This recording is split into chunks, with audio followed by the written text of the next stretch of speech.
Hello children, today's topic is oxidation and reduction.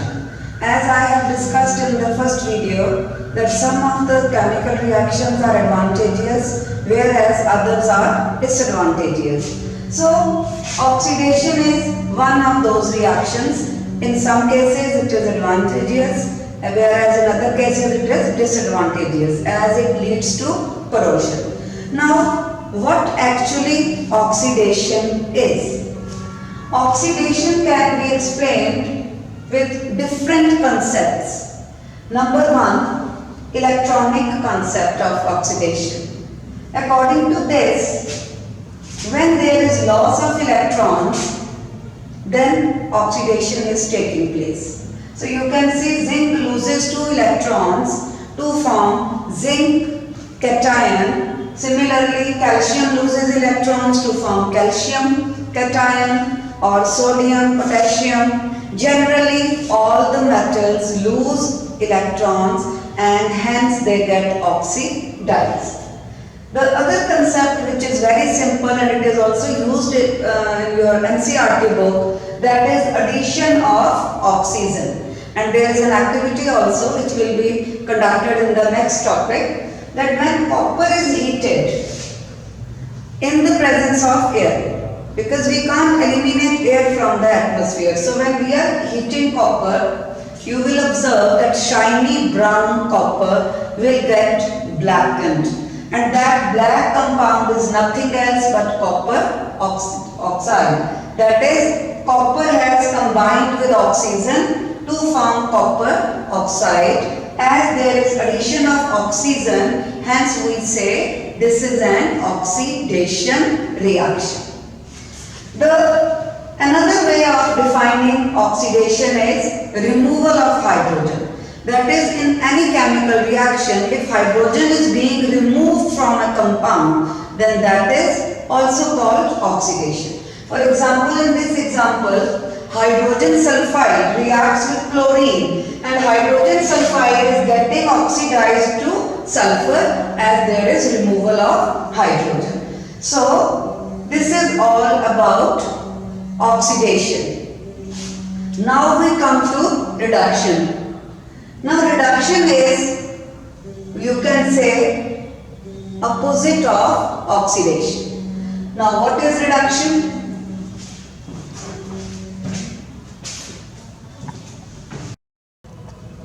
Reduction is opposite of oxidation. That is, if there is a gain of electron, then reduction has taken place. So, whenever there is a chemical reaction, as we have discussed in the previous video, there is breaking and making of bonds. So, actually this is simple transference of electrons or sharing of electrons. So whenever there is transference of electrons, either electrons are being lost by something or they are gained by something. Then only transference can take place. There should be gain as well as loss. So you can say that almost all the reactions which are taking place in our day-to-day life are either oxidation or reduction. Now, here we will be doing again opposite of the same reaction, that the black colored copper oxide when treated with hydrogen undergoes reduction. You can easily see there is removal of oxygen. So, reduction has taken place.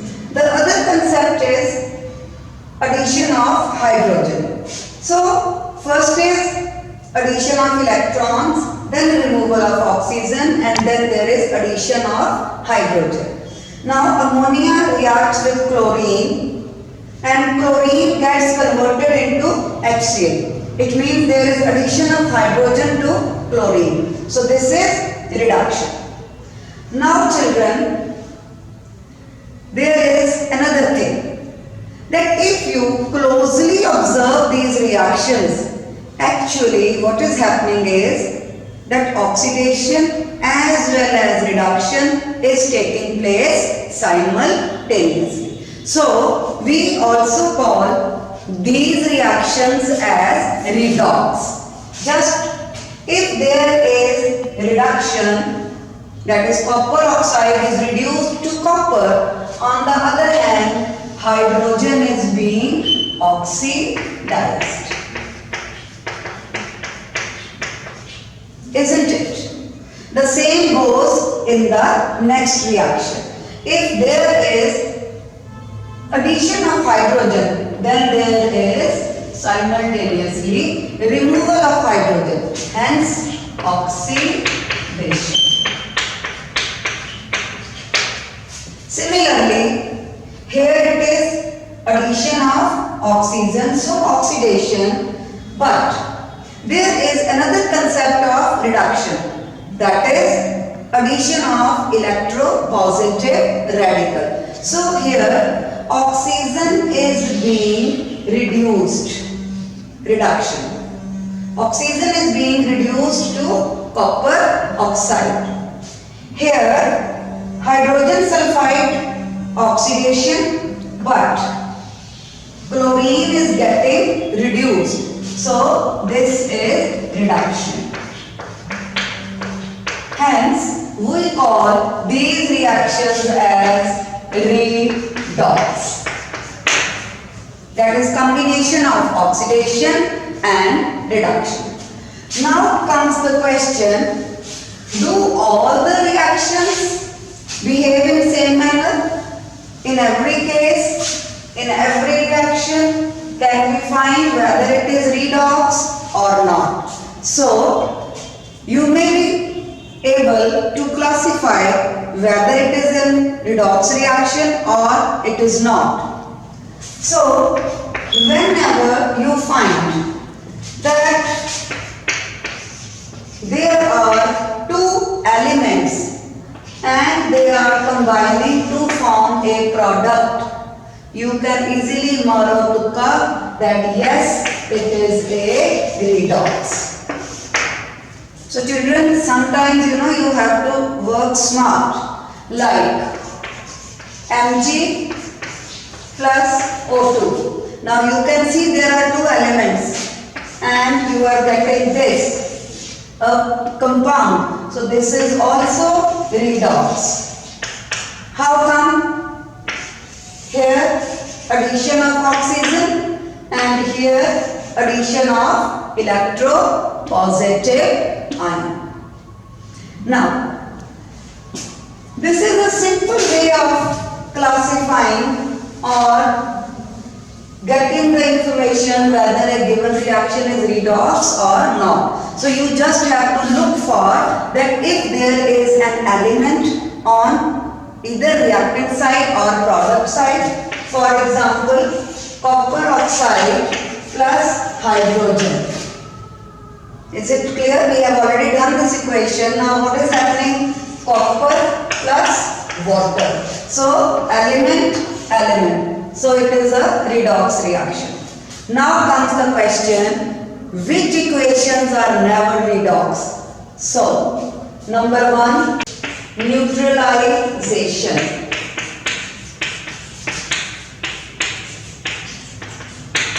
That is a reaction between an acid and a base.